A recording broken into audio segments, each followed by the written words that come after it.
Meus amigos, bem-vindos a mais uma live das 12h30 sobre ética, cultura, filosofia, religião. E hoje é uma live muito especial, a 40ª live. Estava vendo aqui no meu arquivo, estou organizando as lives, estou catalogando, intitulando, está ficando um material bastante rico. E hoje é a 40ª e vocês sabem que o 40 é um número muito importante. Foram 40 dias de preparação de Cristo no deserto para o seu ministério público. A Quaresma, de fato, lembra esse período de preparação para a Páscoa. São 40 semanas que a criança passa no ventre da sua mãe para nascer. Então, ser a 40ª live é muito, muito importante.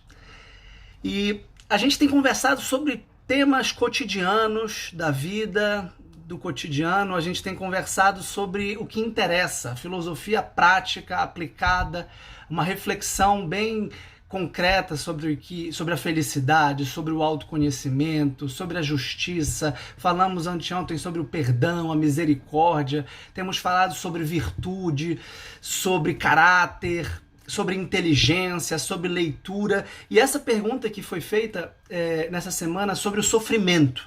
E ninguém pode negar que o sofrimento é um elemento constitutivo da vida humana. Nós somos seres passionais, nós somos racionais, obviamente, mas nós sofremos. Nós temos uma faculdade ativa de engendrar uma ação no mundo, de criar e de atuar sobre o mundo, mas também nós temos uma faculdade passiva de sofrer do mundo. E sofrer não só no sentido dos sentidos que ouvem, por exemplo, então você sofre a reverberação do seu tímpano, da minha voz, e entende o que eu estou dizendo, ou os sentidos que sofrem o impacto da luz, por exemplo, para poder ver, mas nós sofremos dor, nós choramos. E esse, pessoal, eu considero ser o maior problema da filosofia, da teologia, da religião, da sabedoria. Esse não é um problema no sentido científico ou filosófico que tem uma resposta, que tem uma solução, que tem um livro para estudar e para resolver e entender o problema. Esse é certamente um mistério. E o mistério é alguma coisa real, que a gente participa, que a gente sabe, que a gente percebe e que a gente não consegue esgotar o sentido. A gente não consegue domar racionalmente o mistério. A gente não consegue dizer assim, olha, o problema do mal é este. Então, você pode estudar muito o grande filósofo do mal, que foi Santo Agostinho, depois o grande filósofo do mal, que foi o Santo Tomás de Aquino, que especularam do ponto de vista cosmológico, do ponto de vista filosófico, do ponto de vista psicológico, moral, social, político, sobre o mal, sobre a desarmonia, sobre a imperfeição, sobre a injustiça, sobre a dor, não só a dor física, mas a dor moral, a dor psicológica. E não se resolve isso. E é muita pretensão da ciência e da filosofia querer esgotar esse problema. E por isso que a religião é muito mais sábia, ela é muito mais humana, ela é muito mais apta a enfrentar este problema. Que repito, o fato de nós o enfrentarmos do ponto de vista religioso não quer dizer que nós devamos subtrair a razão e neutralizar a razão. E por isso que a filosofia, na sua dimensão teológica, acompanha todo esse problema. E é um problema tão grave, tão profundo, tão intenso, que questiona a própria existência de Deus. E por isso que o ateu vai levantar de imediato esta questão. Não é possível que haja um Deus bom, um Deus onipotente, que queira supostamente o bem das criaturas, que criou do nada, e que permita o mal, ou que promova o mal.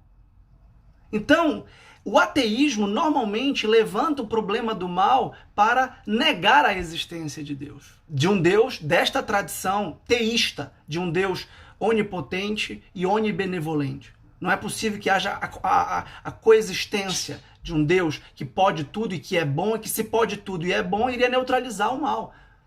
E esse é um argumento muito forte, é o único argumento que Santo Tomás de Aquino, na questão 2 da primeira parte da Suma Teológica, considera realmente digno de ser levado em conta. E responde com um argumento cosmológico.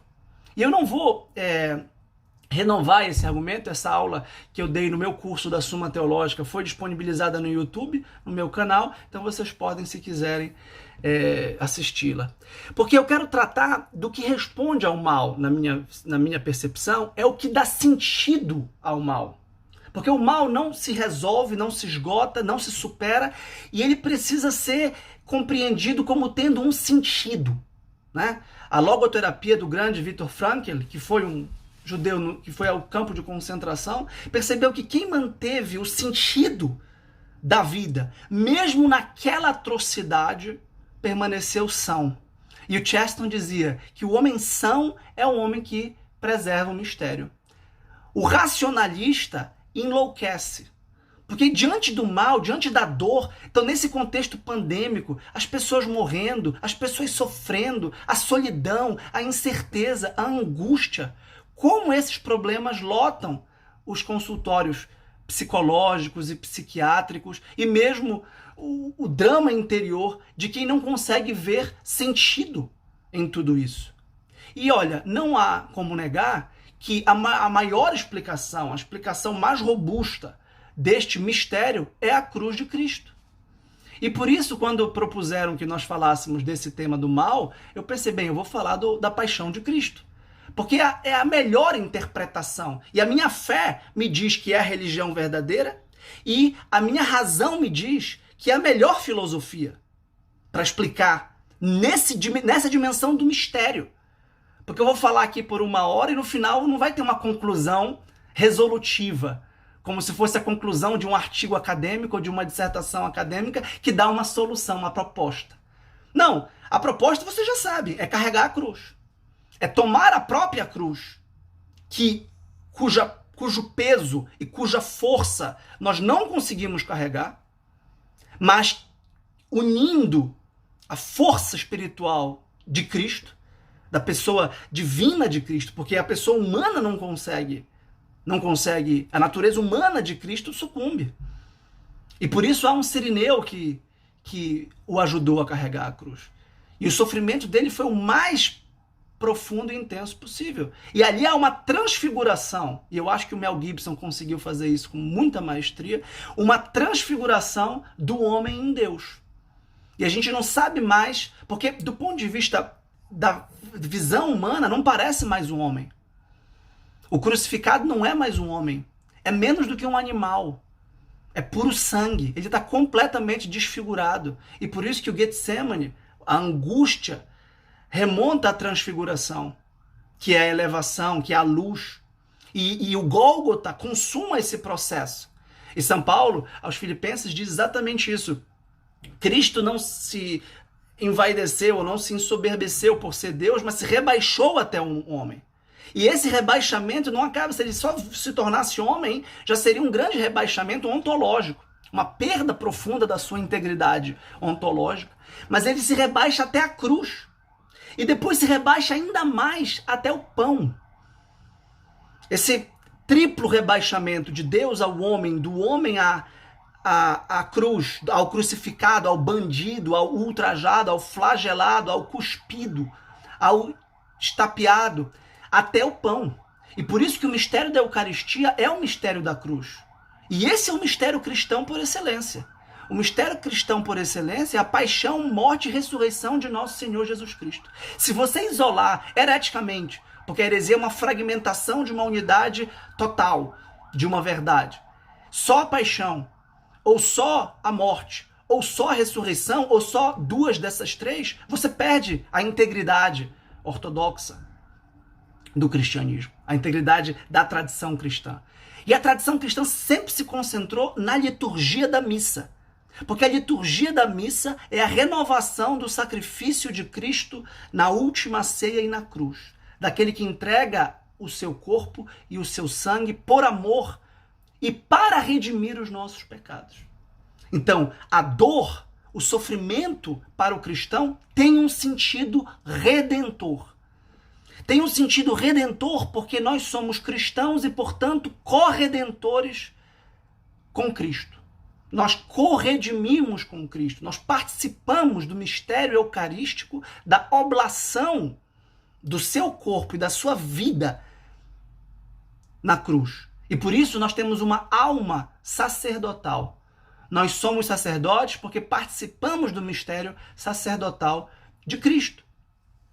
E da liturgia da missa, deste mistério supremo, que é colocar Cristo na boca e mastigar como um pão, beber o sangue de Cristo no vinho eucarístico, que é um mistério mais profundo que existe sobre a terra e que só pode ser acessado, portanto, pela fé, que nos abre as portas do céu e que, de algum modo, antecipa o céu e que rebaixa o céu, porque em cada sacrifício da missa figuram infinitos anjos, figura Nossa Senhora, São José, Deus Pai, Deus Espírito Santo, a Trindade inteira naquele pedaço do corpo de Cristo. Então, esse mistério muito profundo gerou, vejam só, toda a cultura cristã, gerou toda a linguagem que o cristianismo desenvolveu, inclusive os evangelhos. Prestem bem atenção nisso. A missa, a celebração do dia do Senhor, a celebração pascal de Cristo, é anterior à escrita dos evangelhos. E os primeiros textos históricos que nós temos das primeiras comunidades cristãs, que são as comunidades fundadas por São Paulo, ao longo da Ásia Menor, já se referem à ceia do Senhor, já se referem à missa, como comunhão do corpo de Cristo. E daí vem toda a cultura que vai desenvolver este mistério, que é o mistério da cruz, que é o mistério do sofrimento, que é o mistério da dor. Os evangelhos se dedicam predominantemente à paixão de Cristo. É desproporcional o quanto os evangelhos falam da vida, do nascimento. Se você pegar, por exemplo, o Natal é descrito em uma página, 2 páginas. E é a segunda grande festa. Porque a primeira grande festa é a Páscoa. E a gente pode pensar, Páscoa, ovinho de Páscoa, é legal, é um feriado, né? É um feriado longo, tem a sexta-feira, a gente vai pra praia. Nossa sociedade paganizada, pós-cristã, sociedade cuja cultura, cujas leis, cuja linguagem se distanciou muito profundamente do cristianismo, e ao mesmo tempo a nossa geração, vocês sabem que eu não sou pessimista, a nossa geração está redescobrindo, e tem muita gente redescobrindo. Nós somos aqui quase 200 pessoas refletindo sobre isso agora, e quantas outras pessoas não vão assistir novamente isso depois? Redescobrindo que a vida não é um parque de diversões. Redescobrindo que a vida não é um shopping center. A vida não é uma oportunidade de acumular prazeres. Prazeres de uma sociedade de consumo. De uma sociedade que consome bens materiais, que consome bebida, que consome comida, que consome sexo, que consome imagens, que consome filmes, que consome curtidas, que consome posts e que vai consumindo e vai trabalhando para ganhar dinheiro. Quanto mais dinheiro, mais investimento e investimento do capital, e o dinheiro vai gerando bens materiais. Não. O que acontece é que esse modelo gera uma frustração muito profunda. E as pessoas que... qual é o objetivo da vida? É passar. Muitos dos meus alunos do direito são assim. É passar um concurso público. Acabou! Quando passar o concurso público, a vida está resolvida. Acabou a vida. Agora eu zerei a vida. Agora é só brincar. Tudo está resolvido.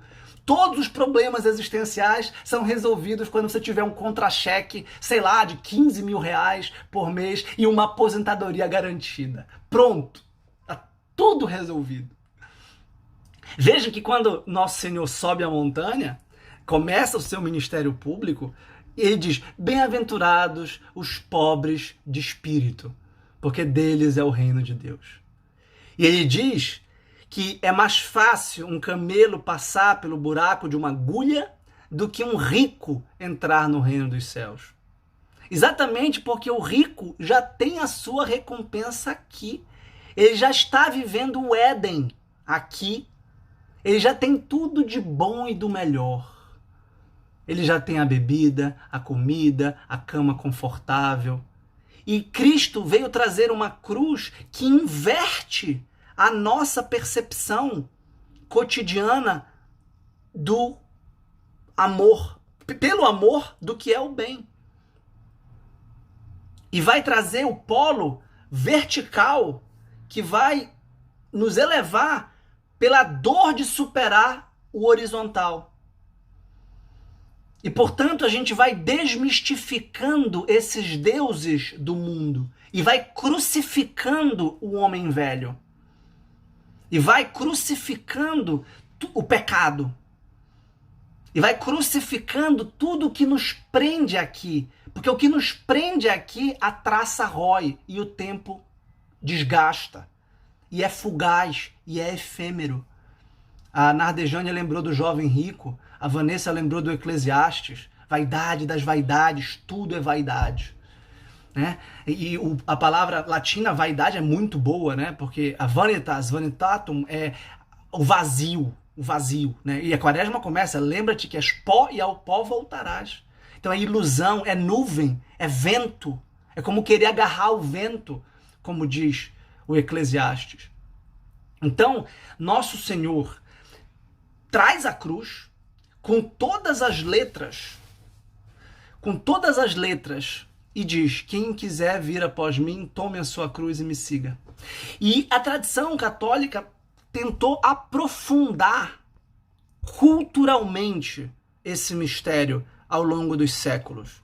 O que significa isso? Desenvolver uma linguagem mobilizando todos os recursos técnicos e tecnológicos do seu tempo para apresentá-lo de modo inteligível e principalmente de modo pungente, de modo tocante, de modo efervescente, para que as pessoas pudessem não só contemplar extrinsecamente, não só contemplar como quem passa numa vitrine, como quem passa de carro e vê uma imagem fugaz, mas para participar deste mistério, para viver este mistério.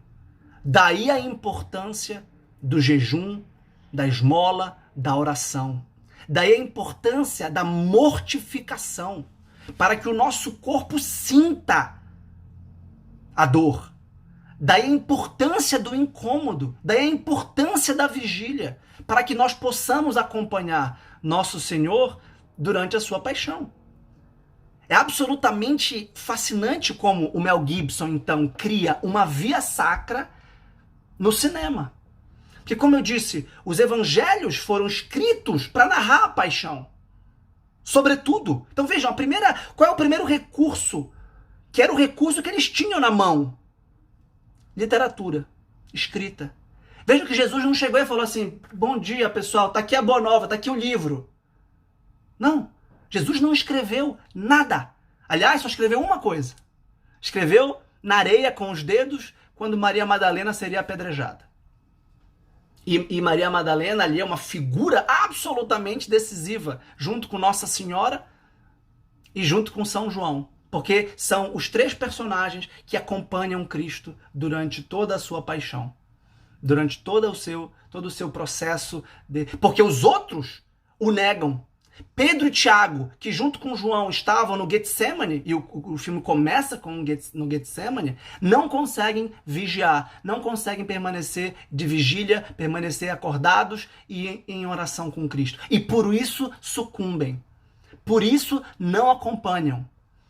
Por isso não tem força espiritual para carregar a sua cruz. E depois João tem. João que reclinou a cabeça no peito de Cristo na última ceia. João que era o discípulo que Jesus amava. Tinha intimidade. O que é reclinar a cabeça no peito? É ouvir o coração. É estar perto do coração. É beber do próprio cálice. E quando a mãe de João e Tiago perguntou a Cristo na entrada de Jerusalém, no terceiro anúncio da paixão, que os seus dois filhos sentassem um à direita, outro à esquerda no reino de Deus, Jesus falou: vocês não sabem o que vocês pedem. Porque vocês não podem beber o cálice que eu vou beber.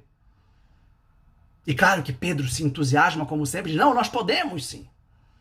E naquele momento eles não podem, mas depois vão beber.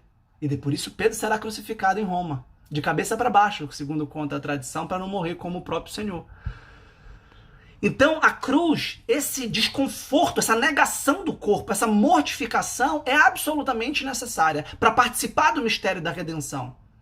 Participar eucaristicamente. E veja, a Eucaristia não é um símbolo, não é uma representação, não é um teatro, não é uma metáfora. Quem come da minha carne, quem bebe do meu sangue, terá a vida eterna. Participa, este tem parte comigo. Este está junto. Quem bebe do meu cálice, beber do cálice significa estar junto. Você não bebe do meu cálice se você não estiver na minha casa, se você não estiver próximo dos meus negócios, das minhas coisas. Beber o cálice significa participar, beber o sangue, porque é o cálice do sangue que ele vai entregar na Eucaristia. Prenunciado no primeiro mistério das bodas de Caná, quando Nossa Senhora lhe pede que não falte vinho naquele casamento. E ele mostra ali que ele tem a capacidade de transfigurar a água em vinho. E o vinho é o vinho do seu sangue. Mesmo num momento tão alegre como o casamento de Cristo, o casamento verdadeiro é aquele de quem dá a vida pela sua esposa, a igreja, dirá São Paulo aos Efésios. Na maior explicação do que é o casamento.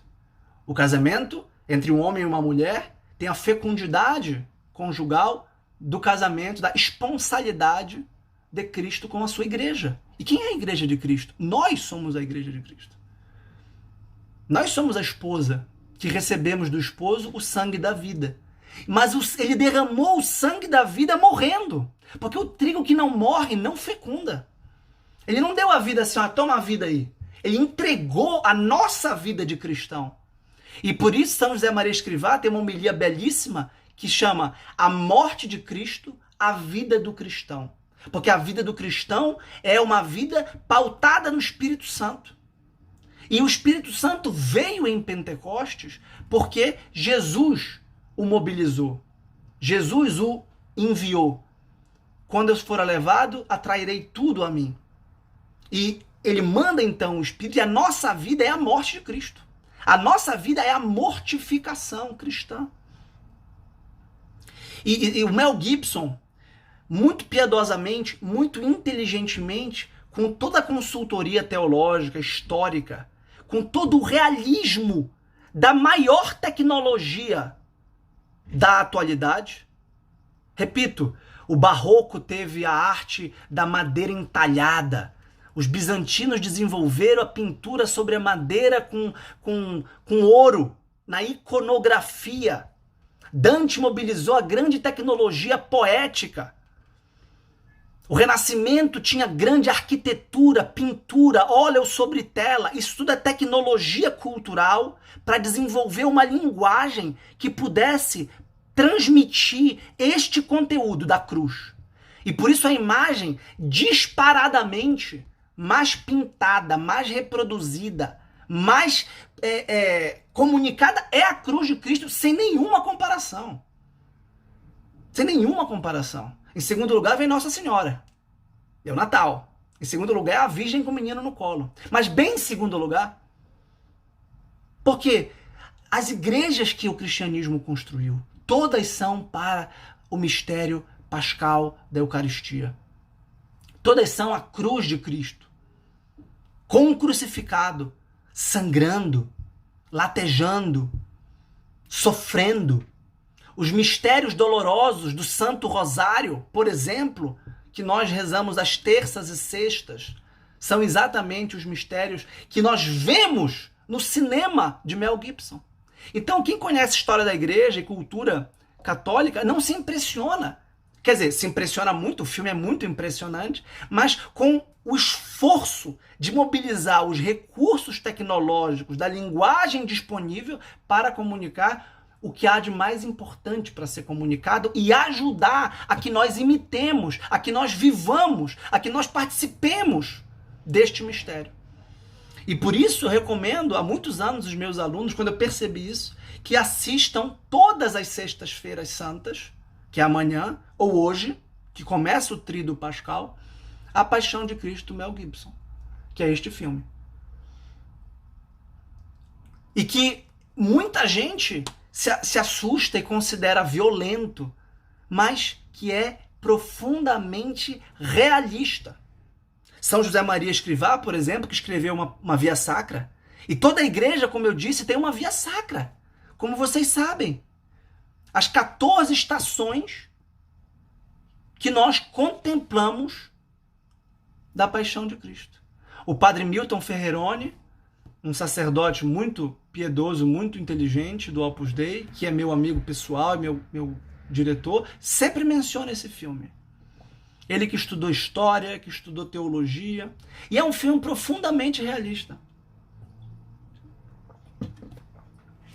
E que nos causa dor, que nos causa sofrimento, que nos causa temor, arrepio, e que nos permite nos identificarmos com aqueles 3 personagens que acompanham, sobretudo, a paixão.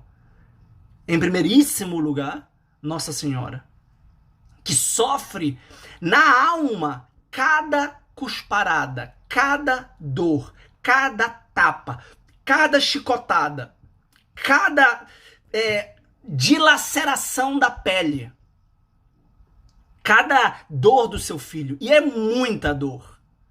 E não é só uma dor física, é uma dor moral, é uma dor psicológica, é uma dor espiritual, de abandono, não só dos seus amigos íntimos, amigos esses que tinham jantado na véspera. 12 amigos e um trairia, que é Judas, que está muito bem representado no filme e que se arrepende. Pedro, que era o seu braço direito, era pedra sobre a qual Cristo edificou a sua igreja, também se tornou uma pedra de tropeço, de escândalo. A pedra que embasa a construção, a pedra angular, não é isso? Do ângulo fundamental da arquitetura que mantém o edifício de pé, é a pedra de tropeço, do escândalo de Satanás, de quem quis evitar a paixão. Porque Pedro disse, eu vou evitar a paixão. Então, Nossa Senhora acompanha Nosso Senhor. João, que fugiu do Getsemane e que não pôde acompanhá-lo naquele momento, depois o acompanha. E Maria Madalena, que foi perdoada. E vejam, o filme foi muito criticado porque ele é real, porque ele é realista, porque ele é correto. E como São Paulo diz aos Coríntios, os judeus buscam milagres, os gregos buscam sabedoria, mas nós pregamos Cristo crucificado, escândalo para os judeus e loucura para os pagãos. Então é claro que o mundo vai considerar loucura. Óbvio, é loucura. Loucura de amor, como dizia São José Maria Escrivá. E sem fé e sem amor é loucura. Deveria ter um manicômio para os cristãos. Acontece que é a loucura de amor que dá sentido a este mistério do sofrimento e a este mistério do mal. São José Maria dizia, mete-te nas chagas de Cristo crucificado. É isso que ele faz. Dói na nossa pele, dói na nossa alma. O abandono não só humano de Cristo, dos amigos que o abandonaram, do povo que o traiu, mas do próprio Pai. Ele se sentiu abandonado pelo Pai. E as 7 palavras de Cristo na cruz são palavras de uma profunda densidade espiritual, moral, psicológica. Tenho sede. Pai, se possível, afasta de mim este cálice. Não, isso foi dito no Getsemane. Senhor, Senhor, por que me abandonaste? Tudo está consumado. Pai, em tua mão entrego o meu espírito. Mulheres, aí o teu filho. Então, essas palavras profundas. Ainda hoje estarás comigo no paraíso, disse ao bom ladrão. Eli, Eli, alá sabactame. Senhor, Senhor, por que me abandonaste? Então, essas palavras de um homem plenamente humano e plenamente divino. 2 naturezas que não se confundem e não se excluem mutuamente, intrinsecamente ligadas. Pois assista todos os anos, Alexandra. Pois assista todas as sextas-feiras. pois assista todas as terças e sextas, pois assista todos os dias. Porque os santos, aqueles que se identificaram com a cruz de Cristo, sempre amaram muito a paixão de Cristo.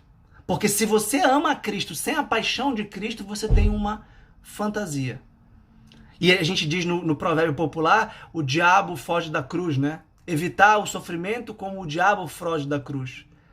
E é um desses provérbios bastante elucidativos, porque o diabo tentou nosso Senhor, e isso está muito bem presente no filme. A presença do diabo representada por um andrógeno, que no fundo é uma mulher careca com voz de homem. Porque o diabo é essa confusão, essa mentira, é esse engodo. E o diabo também é representado por meninos com cara de velhos. Então a gente não sabe se o diabo é homem ou mulher, ele é um misto dos dois. Se o diabo é criança ou velho, ele é um misto dos dois. Essa confusão que é o diabo. E Cristo tem hombridade, tem a integridade, tem a força, a fortaleza. E de todos os personagens, só um o acompanha em todas as dimensões, que é Nossa Senhora. Que é uma atriz também, que eu diria assim, quase rouba a cena. É uma atriz, assim, absolutamente extraordinária. Todo mundo fala do Clavio, do protagonista que fez Nosso Senhor, que fez Jesus Cristo, mas a atriz que fez Nossa Senhora é absolutamente impressionante.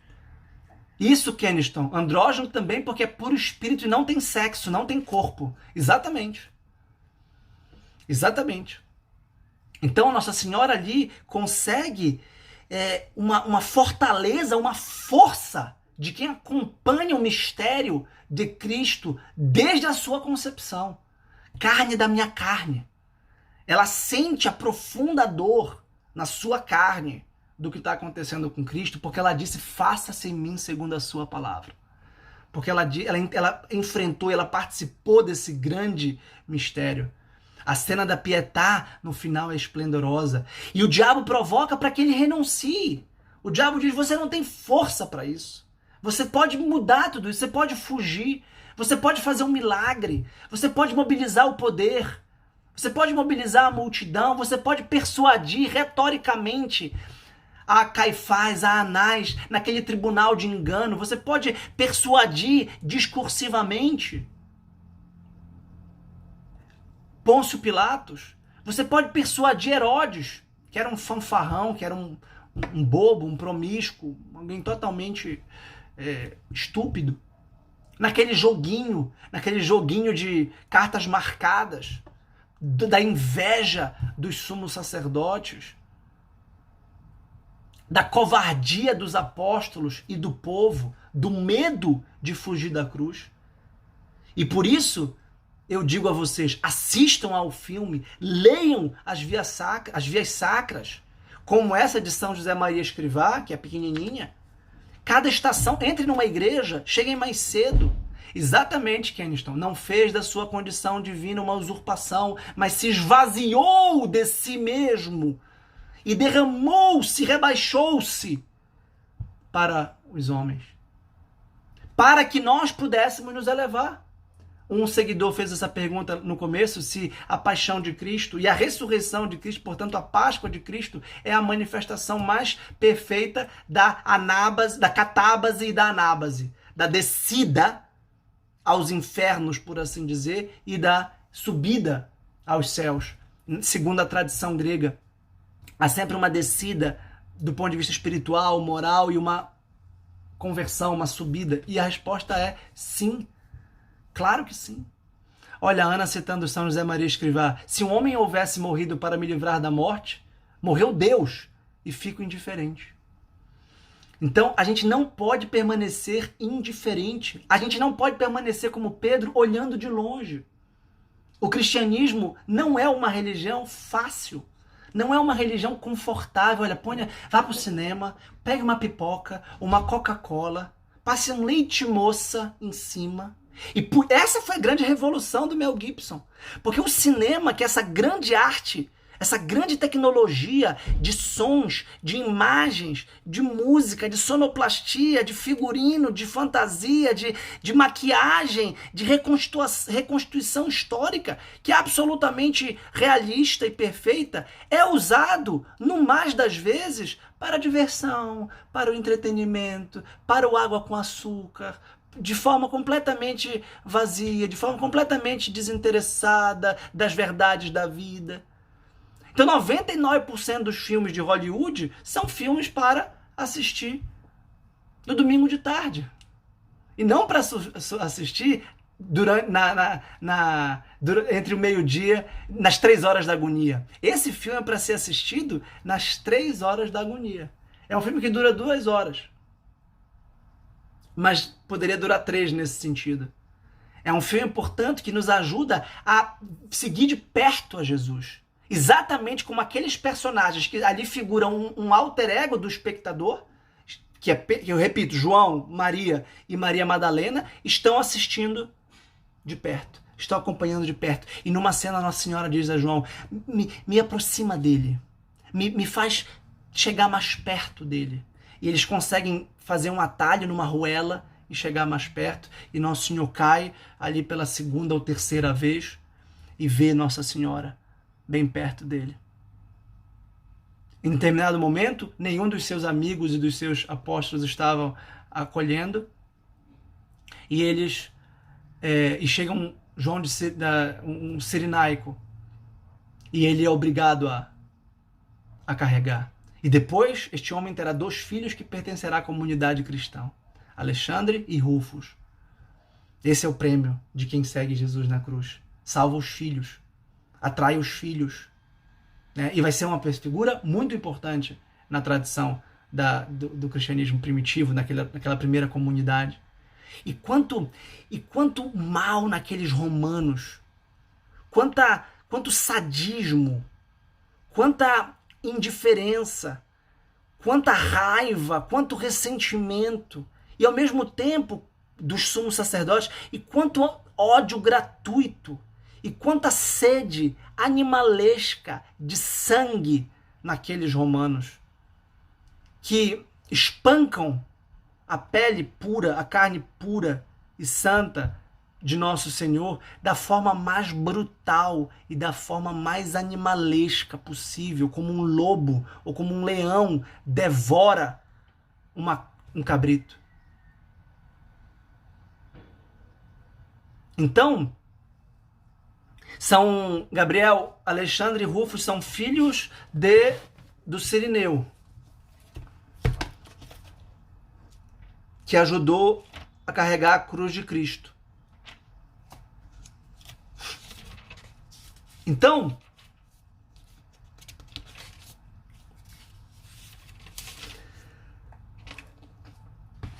o mal existe. O mal existe. E nós somos capazes do mal. Nós somos capazes de ter uma grande indiferença perante o sofrimento alheio. Nós somos capazes de rir do mal. Nós somos capazes de promovê-lo, de financiá-lo, de aplaudi-lo, ou simplesmente de nos omitir diante dele. É por isso que na nossa alma surge uma disputa. Na nossa alma surge uma guerra entre o bem e o mal, entre a carne e o espírito, entre o prazer e a dor. E paradoxalmente, a dor vai ser o caminho da santificação. Exatamente, Keniston, a paixão de Cristo não foi suave, não foi leve. Foram milhares de chibatadas.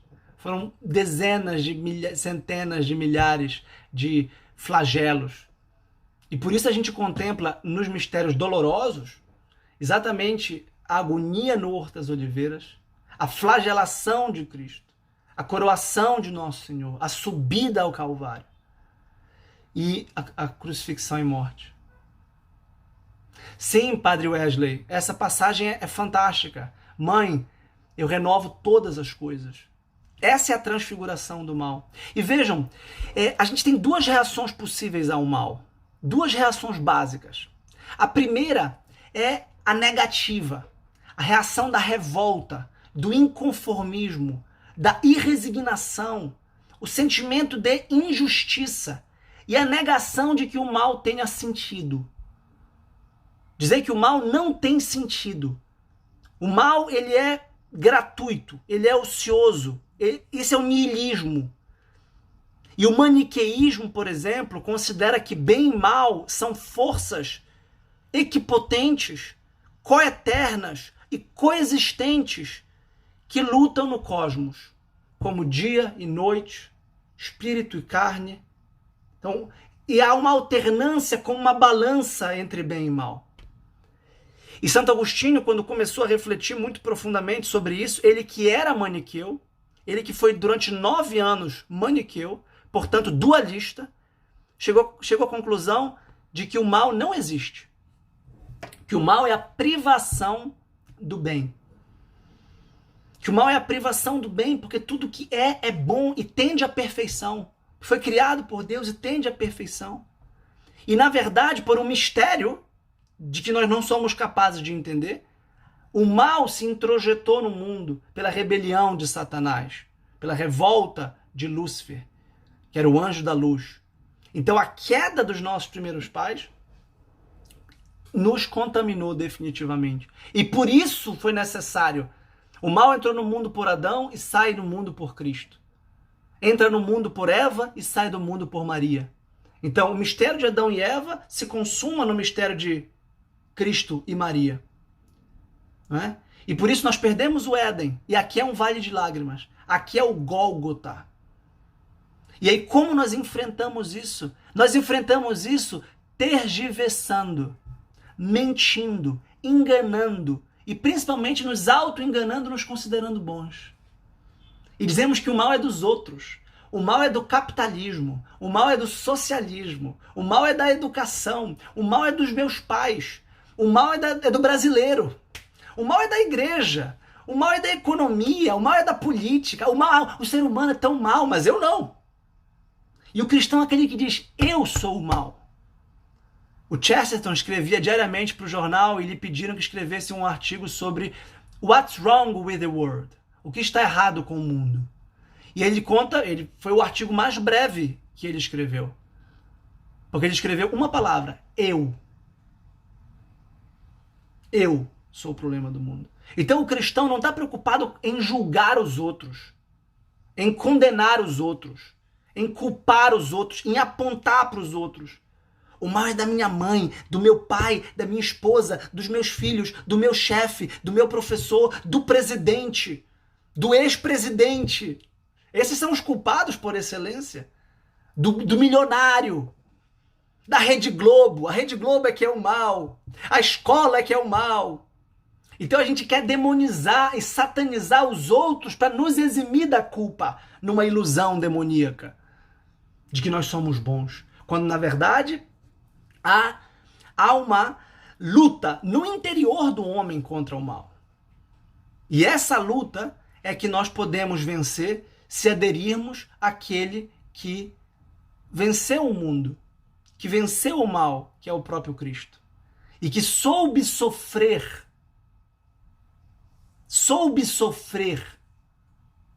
o mal, sem retribuí-lo. O que está mais claro nas narrativas do Evangelho é a inocência de Cristo. E o René Girard, que é um grande antropólogo e psicólogo e pensador do século XX e XXI, faleceu recentemente, demonstra que as narrativas evangélicas são as primeiras narrativas na história da humanidade contadas da perspectiva da vítima. E ao serem narrados na perspectiva da vítima, os evangelhos demonstram que o bode expiatório é inocente. E ninguém se persuade de que os sumos sacerdotes e os romanos têm razão. Pelo contrário. E o próprio Pôncio Pilatos percebe que esse era um inocente. E diz, não vejo culpa nesse homem, e tentou de tudo isentá-lo, inocentá-lo. Tentou chamá-lo para uma conversa privada, para um julgamento privado. Tentou chamar Barrabás para que o povo percebesse que o Barrabás era um culpado, objetivamente era um assassino. Mandou para Herodes, que era o governador da Galileia, que seria a jurisdição de Cristo, que era um galileu, e eles estavam na Judéia, estavam em Jerusalém, a capital da Judéia, e Pilatos era o governador da Judéia. Tentou fazer de tudo. E o povo quis um bode expiatório. E o bode expiatório é aquele que canaliza a violência do povo. Em vez do povo lutar um contra o outro, o povo canaliza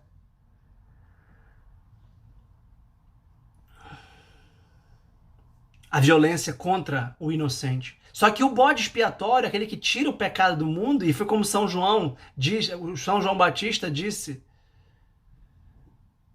eis o Cordeiro de Deus que tira o pecado do mundo. E o cordeiro é o animal que se deixa imolar. É o animal que não reage. O cordeiro é um animal inocente.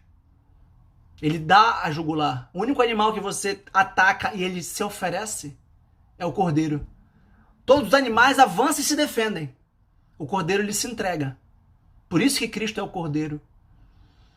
E o Keniston está lembrando de uma coisa extraordinária.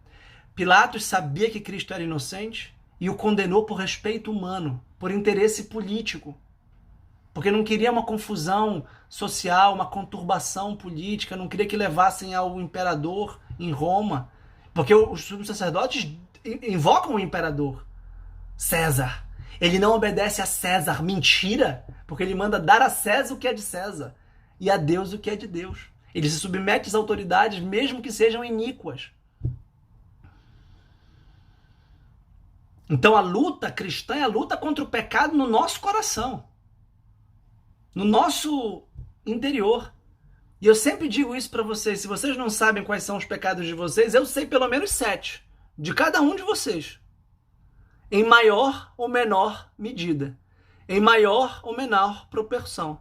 Mesmo sem saber quem são vocês e quem são as 240 pessoas a quem eu estou falando, eu sei que cada um de vocês tem 7 defeitos. Alguns mais arraigados, alguns mais profundos, alguns mais, digamos, neutralizados provisoriamente, porque podem voltar com uma tormenta em outra fase ou em outro momento. A preguiça, a gula, a luxúria, a inveja, a soberba, a ira e a ganância. Vocês têm essas 7 coisas. Vocês têm esses 7 problemas. E por isso, há uma terapia das doenças espirituais. Eu estou com o livro do Rebac aqui, Terapia das Enfermidades Espirituais nos Padres da Igreja. É um clássico, eu finalmente consegui. Porque os antigos percebiam exatamente que tanto quanto nós precisamos de um médico para curar o nosso corpo, e hoje é o que nós mais queremos com o Covid, um médico que nos ajuda a nos livrar dessa doença, nós precisamos de um médico para a alma ou para o espírito. E por isso é toda uma psicologia, mas não uma psicologia no sentido moderno apenas, que é um autoconhecimento e uma tentativa de lidar com os traumas, com os medos, com as ansiedades. Isso pode ser válido, isso tem o seu sentido, é uma terapia pela fala, mas uma terapia profundamente espiritual, que conta com esses recursos cristãos do jejum, da esmola, da oração, da retificação da intenção, da reflexão do porquê nós nos iramos, de porquê nós cobiçamos. Por exemplo, no Sermão da Montanha, Jesus interioriza o pecado. Jesus cedia o pecado no âmbito da consciência, no âmbito da intenção, no âmbito do coração. E disse: ouvistes o que vos foi dito? Se cometeres adultério com uma mulher, é pecado. Eu, porém, vos digo, se olhares com olhares cobiçosos para uma mulher, já cometeste adultério com ela. Ouvistes o que vos foi dito? Não matarás. Eu, porém, vos digo, se vos irardes contra os vossos inimigos, chamando-os de idiotas ou imbecis, raca, já cometeste pecado. Porque o pecado começa no nosso coração. Quando a gente olha com um olhar cobiçoso para uma mulher, ou uma mulher a um homem, é claro que a gente está desenvolvendo uma paixão que pode consumar um adultério, obviamente. Porque ninguém vai cometer o ato sexual se antes não cobiçou. Óbvio que não. Primeiro cobiça, primeiro deseja e depois consuma. Da mesma forma, ninguém vai matar alguém de modo gratuito. Primeiro você vai desejar, você vai ter raiva, ter ódio, ter rancor, ter ressentimento. Primeiro você não vai perdoar. Depois você vai matar. O que ele ensina? A neutralizar a violência. Então, quando nos violentarem, dar a outra face. Para mostrar a covardia. Porque como eu disse anteontem na live sobre o perdão e a misericórdia, se alguém bate na minha cara com a palma aberta, deste lado, vejam, tudo isso está interpretado, o evangelho está todo explicado. Eu citei para vocês a Bíblia de Navarra, comentada pela Faculdade de Teologia de Navarra, que explica tudo isso, mas todas as outras Sagradas Escrituras que estão baseadas nos padres da igreja, que são esses grandes intelectuais dos 6 primeiros séculos da tradição cristã, como Santo Agostinho no Ocidente e São João Crisóstomo no Oriente. E eles explicam o que significa dar a outra face. Sabe o que é dar a outra face? Você bate com a palma aberta, assim, de um lado, pá. E quando você dá a outra face, quando você não reage, o agressor é obrigado a dar um tapa com o verso da mão. Dá um tapa assim, que é um tapa de humilhação, que é um tapa de rendição. É um tapa que demonstra a covardia e a vileza do agressor.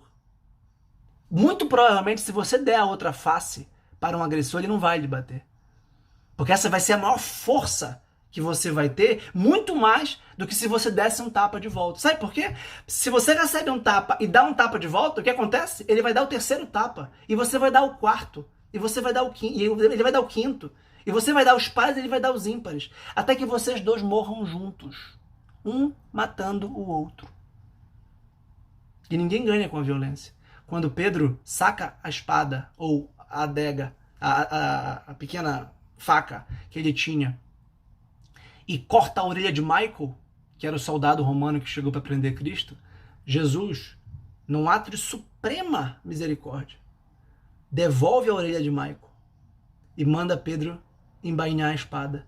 Embainhar a espada, porque quem usa a espada morre pela espada. Quem vive da espada, morre da espada. E o René Girard é muito didático para explicar isso. A violência é mimética. Ela se reproduz, nós imitamos a violência. E quando a gente enfrenta o mal com o mal, a gente não neutraliza o mal, a gente multiplica o mal. Então, se alguém faz mal a você, você fala, bem, eu vou fazer o mal de volta. Não. Você vai superabundar o bem para afogar o mal. Afogar o mal na superabundância de bem. Esta é a resposta para o mal. Esta é a cruz de Cristo. Essa é a redenção do gênero humano, que interrompe o ciclo mimético da propagação do mal, da revanche, do rancor, do ressentimento. E por isso Cristo do alto da cruz diz, Pai, perdoai-lhes, eles não sabem o que fazer. Pai, perdoai-lhes, eles não sabem o que fazer. No Sermão da Montanha, ele pergunta, ele diz, amai os vossos inimigos, orai pelo que vos perseguem. Essa é a resposta. E aí você pode muito bem dizer, mas eu não sou Deus, mas eu não sou Cristo.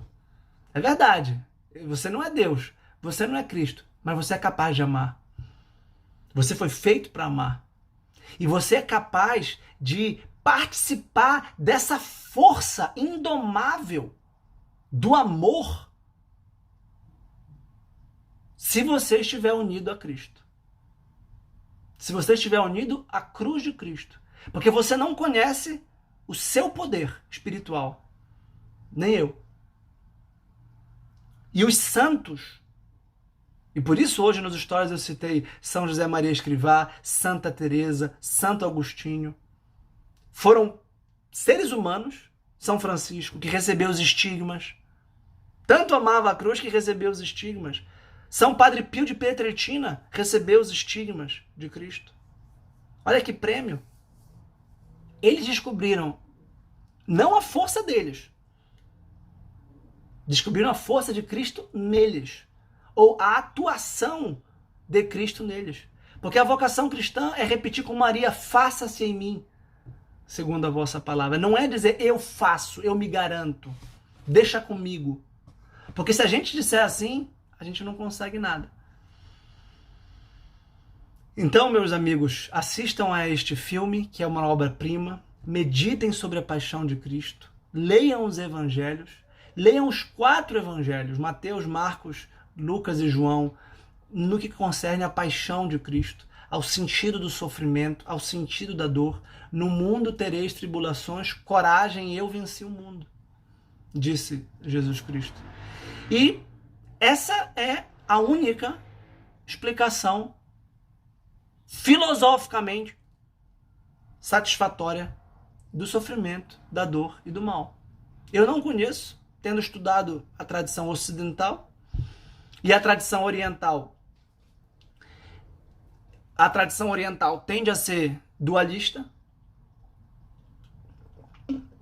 E eu mencionei o dualismo ocidental do maniqueísmo.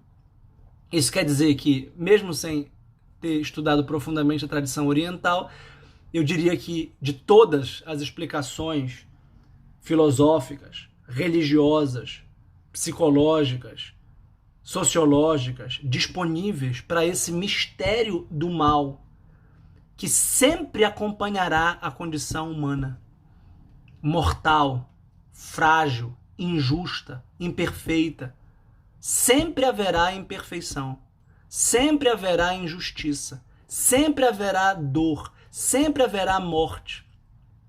E o sofrimento tem uma característica. Ele é incomensurável. Isso quer dizer que eu não posso dizer que eu sofro mais do que você, ou que você sofre mais do que eu. Que a pior dor do mundo é a dor de Nossa Senhora de perder um filho. Porque a dor de perder um pai pode ser igualmente dolorosa, um irmão, um marido, uma dor moral, uma dor, uma traição. Quem sente a dor não consegue explicá-la, não consegue traduzi-la. Ela tem essa característica.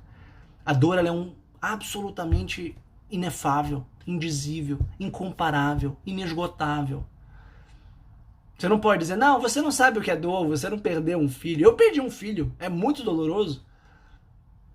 Um filho que não chegou a sair da barriga, um aborto espontâneo, que está no céu, 2, aliás.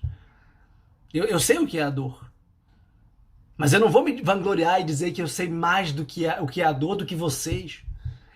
Tem coisas que me doem profundamente, que eu obviamente não preciso dizer aqui. E cada um de vocês também tem as suas dores. Também tem as suas angústias, também tem os seus medos, também tem os seus traumas.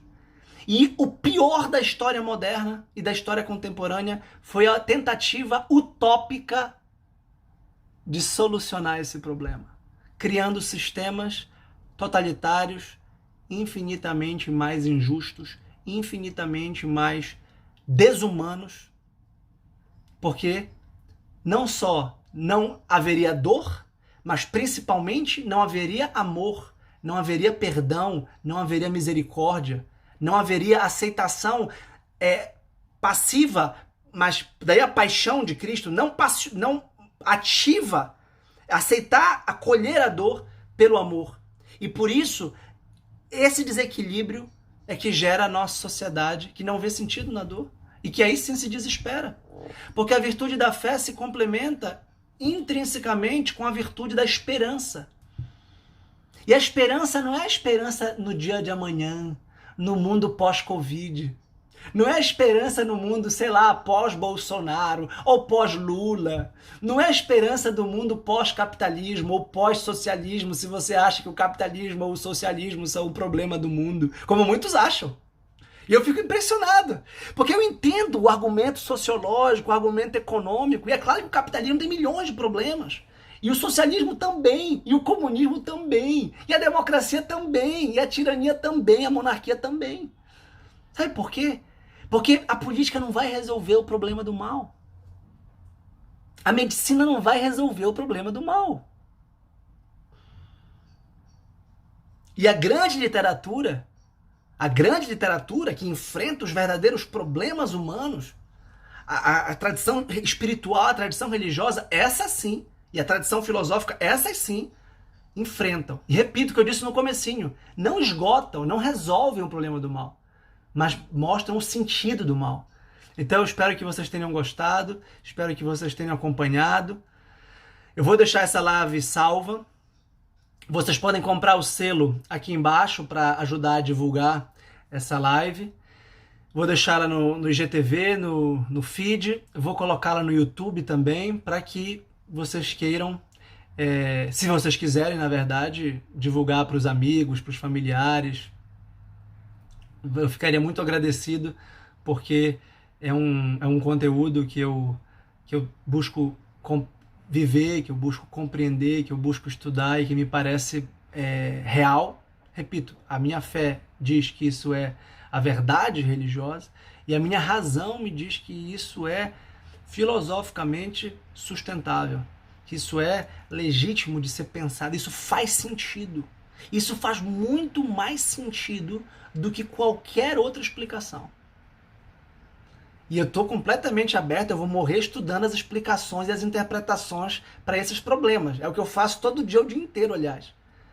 E eu acho muito difícil, muito improvável que alguém tenha chegado a explicar a morte, a dor, a ingratidão, a injustiça melhor do que Cristo, melhor do que esses santos que refletiram sobre o que é inexplicável. E quando a gente está diante do que é inexplicável, a dor é tão grande, a dor mental, a dor da incompreensão. E vem Cristo com uma cruz e diz, isso explica. Isso resolve, entre aspas. Isso resolve no outro plano. Isso resolve no outro âmbito. Isso resolve redimindo e confiando de que o amor vence até a morte. E que ele venceu a morte na cruz. E, portanto, o filme acaba com uma bela imagem da ressurreição. O filme acaba com uma imagem extraordinária da ressurreição. Inclusive, o próximo filme, eu acho até que está pronto, eu não sei quando vai ser lançado, é sobre a ressurreição. Então, a ressurreição é a consumação da paixão. A ressurreição é a consumação da paixão. Não há ressurreição sem paixão. E se houvesse só paixão sem ressurreição, a dor seria absurda. A dor seria inexplicável, seria intolerável, intragável. E nós não fomos feitos para sofrer sem sentido. O pior não é sofrer, todos nós vamos sofrer. E repito, não dá para dizer que uns sofrem mais do que os outros. É que uns maqueiam mais do que os outros. Uns fogem mais da dor, uns se entorpecem mais e se embriagam mais com o celular, com a televisão, com narcóticos, com drogas, com álcool, com trabalho, e não enfrentam esse sentido da vida. Não enfrentam este problema existencial central. E a resposta de Cristo não é dizer, eu vou te fazer deixar de ter dor, mas eu vou sofrer contigo, ou melhor, sofra comigo. Carregar a sua cruz é carregar a cruz de Cristo na sua vida. E dar um sentido corredentor para a dor. Dar um sentido real e espiritual para a dor. E no final dos tempos, depois que nós morrermos, a gente vai entender, aí sim, como quem vê face a face, porque agora, como diz São Paulo aos Coríntios, nós vemos em parte. Nós vemos embaçado como num espelho, como num retrovisor num dia de chuva. Nós não sabemos muito bem o que acontece. Nós não temos uma visão clara. Sabe quando a gente pega o Google Earth, os mapas, e a gente vai vendo a cidade, o mapa todo, pô, aí sim. Mas aqui a gente não consegue muito bem se situar nas ruas, a gente se perde nos engarrafamentos e nos labirintos. Mas quando a gente vê de cima, e foi, o Sertilange tem esse livro, O que via Jesus do alto da cruz. Jesus viu tudo do alto da cruz.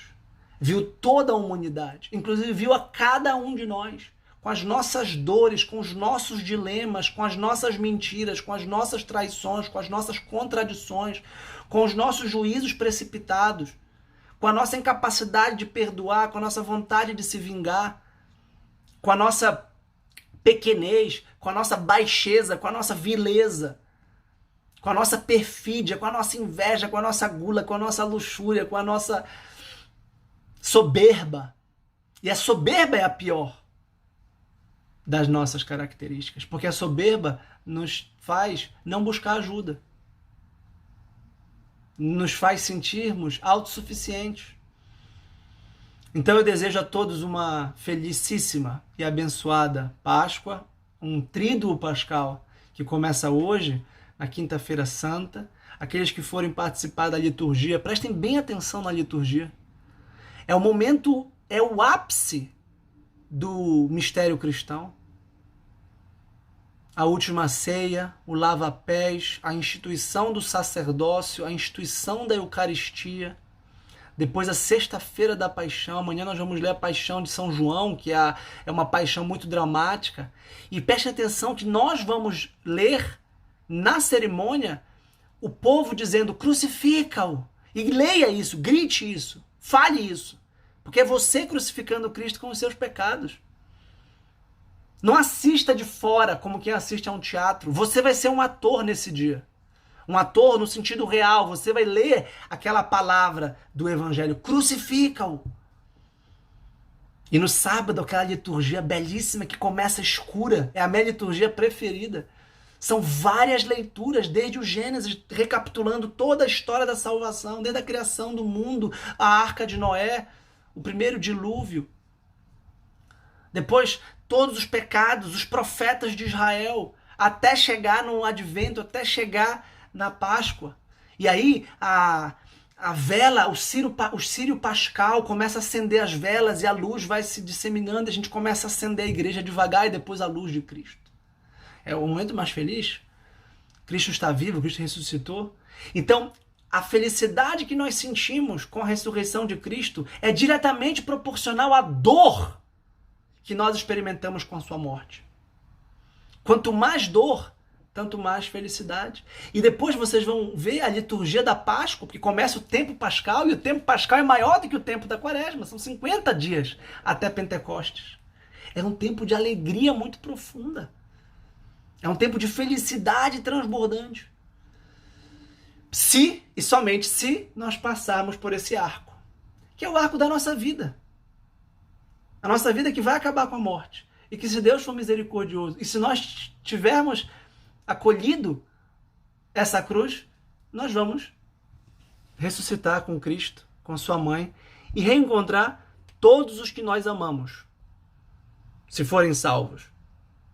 E serão salvos se nós, de algum modo, os ajudarmos a salvar, participando apostolicamente do mistério da redenção. Porque o mistério de Cristo também é o mistério do apostolado cristão, da missão que cada um de nós, cada batizado recebeu de propagar a boa nova do Evangelho, que, repito, será vista pelo mundo como loucura e escândalo.